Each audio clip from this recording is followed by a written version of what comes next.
Okay, good day guys. So, it's me again, Chip Meloy. So, this time guys, meron naman tayong ito troubleshoot. Kasi dito sa pagsampa ko sa barko guys, mayroong problema yung main air compressor ng barko. No? Main air compressor number 1. So, nagkakaroon ng trouble. So, ang details ng turbo niya guys is nagtitrip siya, no? Hindi pa siya nakapag-load ng hangin or hindi pa siya nakaredondo. And then nagtitrip siya. So ito ngayon guys yung tutuklasin natin kung ano ang problema nitong compressor ng barko. So ito kasi guys kasasampa lang ni Chip Miloy. So ah, ito na yung problema nila no, pag sampa kasi ito nga daw yung problema nagtitrip yung main air compressor number 1. So ito troubleshoot natin guys kung paano nagkakaroon ng ah, trouble itong compressor na bakit nagtitrip no, hindi pa siya nakapagbigay ng load or hindi pa nagsasara yung unloader niya is nagtitrip na siya. So, ito ngayon tutuklasin natin guys. Tingnan natin kung paano natin i-resolve itong problema ng compressor. So, and then, isi-share ko rin ito sa inyo para pag nangyari ito sa inyo, sa barko ninyo guys, is mayroon na kayong idea kung paano i-identify yung trouble. So, doon na tayo guys at papakita ko sa inyo yung initial troubleshoot natin.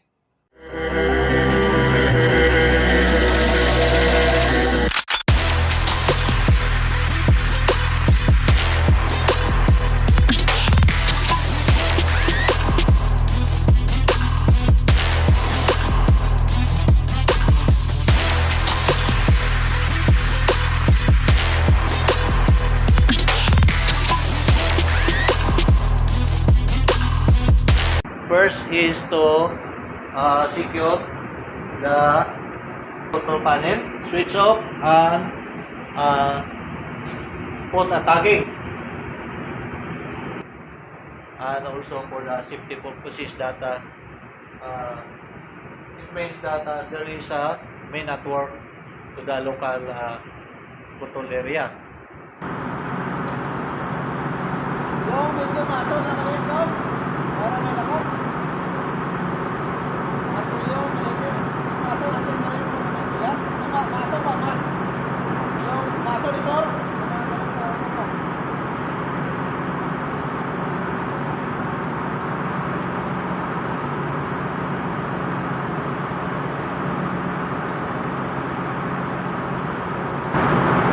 Girl, lagyan mo ng tagging to dito banda para hindi tayo mamaya. Isa lang. Ito. Isa lang. Para ibig sabihin dito banda yan.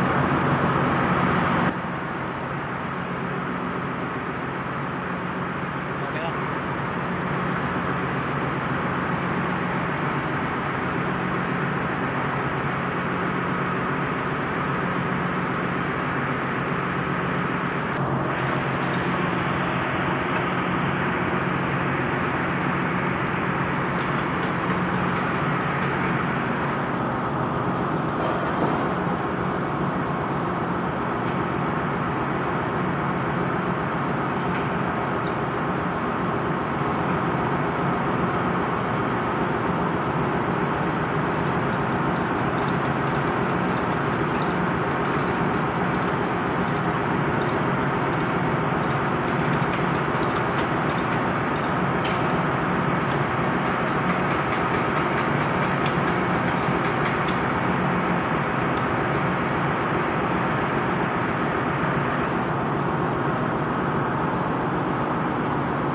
Guys, as you can see, pinatanggal ko yung kable, yung source ng kable guys, no? What is the reason? Bakit ko pinadetach yung main power supply line, no? Kasi yung procedure natin guys, para walang restriction, unang-una, yung gagawin natin is kuhanan natin ng meger. So pag kinuha natin ng meger guys ay gusto kong ma-make sure na walang restriction. Yung focus ng meger is doon lang sa motor para ma-identify natin guys kung may problema ba talaga yung electrical motor. Yung windings ng motor, mayroon bang problema, mayroon bang sunog. So, yun ang procedure ko guys in my own idea. And then, for the safety also, no? Kasi, so, parang kuha na natin ng meger is yung motor lang. So, yun ang reason kung bakit pinatanggal ko yung dalawang main power supply line. So, ito na ngayon guys, no? Umpisa natin.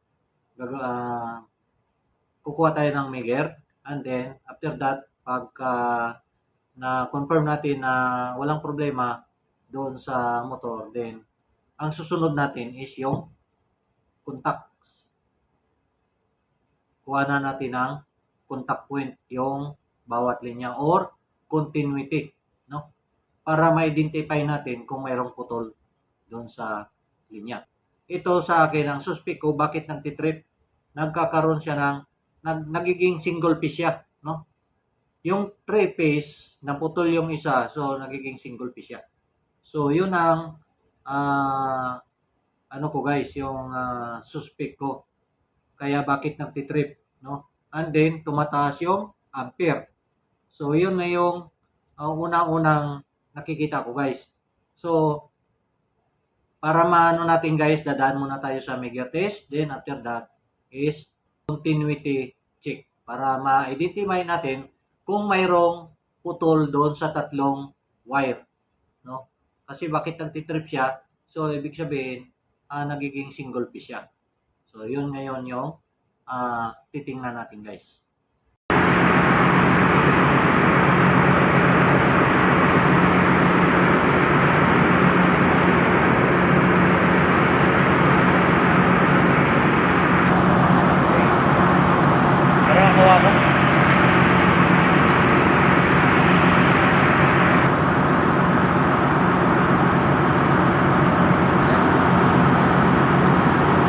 Sige daw.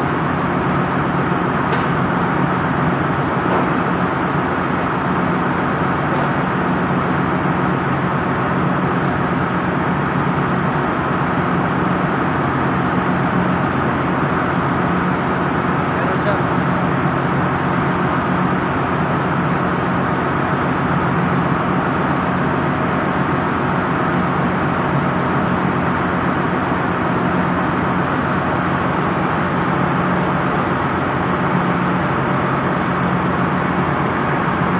So guys, tapos na kami magkuha ng meger test. So I confirm na walang problema yung windings, no?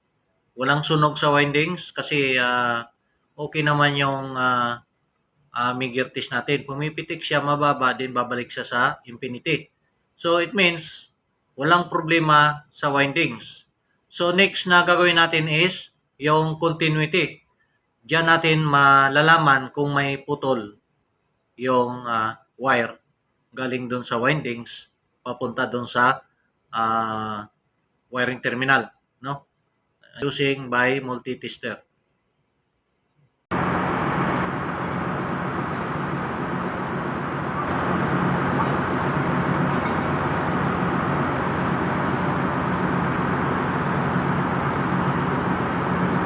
Wala.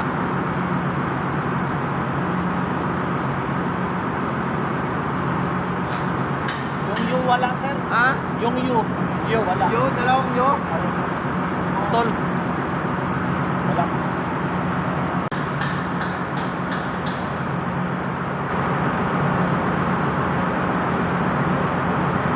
Wala.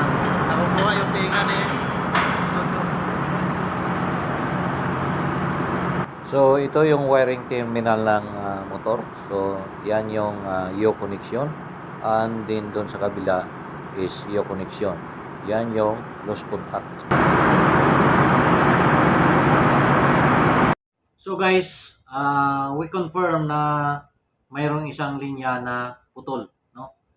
sa electrical motor natin guys, dito sa barko, yung ano natin, no, yung wiring contacts natin or yung terminal natin is UBW, no? Then doon sa kabila is UBW. Magkaharap yan guys, no? UBW, no? Ngayon, na-confirm ko guys kasi yung U ang walang contact, no? VW mayroong contact. It means mayroon siyang continuity. Yung U ang walang continuity. Dalawa lang yung may contact guys, dalawa yung nagkadikit galing doon sa windings. So, pag tumakbo yung ano natin, yung motor natin, kasi yung motor natin guys is mayroon itong Y delta, no? Bago siya magbigay ng load, magbibigay siya ng malaking voltahe, no? Dahil doon sa Y delta na connection natin. So, yung isa doon guys na wala. Kaya hindi pa nakapag-redondo yung compressor natin, nagtitrip na. Yun ang cause kung bakit nagtitrip yung motor, no? Kasi sabi nila, hindi pa daw nakapagbigay ng load. And then mataas yung amperahe, nagtitrip na, no? Kasi tumataas yung amperahe, ititrip siya guys kasi meron tayong safety, no? Yung overload relay natin, yun ang magtitrip sa electrical motor natin. So yun guys, na-confirm ko na yun ang problema. So ngayon, ibaba natin yung motor kasi mayroon naman kaming spare. Then, ito troubleshoot natin kung bakit nagkakaroon ng tawag nito, walang contact yung U na connection.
Yung malaking block yun.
Now guys, the replacement of spare motor of main air compressor number 1 is already completed. So this time to test the newly installed electrical motor of number 1 main air compressor.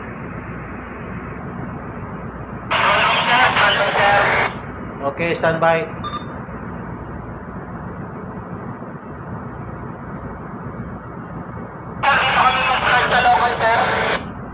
Diyan ka na lang mag-start sa local.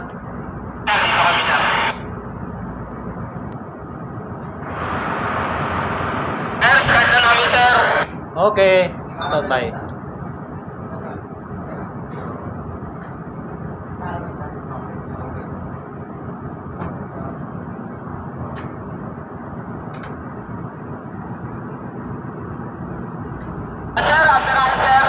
Okay siya, bumalik siya. Parehas ang number 2. Parehas ang number 2, sir. Parehas ang number 2. Okay na siya.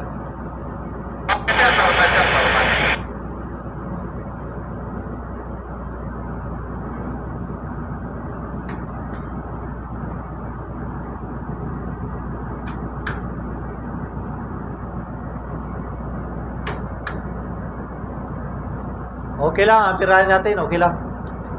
Okay lang.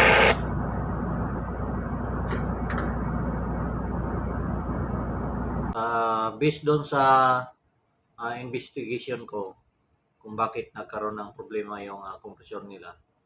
Ito pala guys ay mayroon ng previous history itong compressor na ito.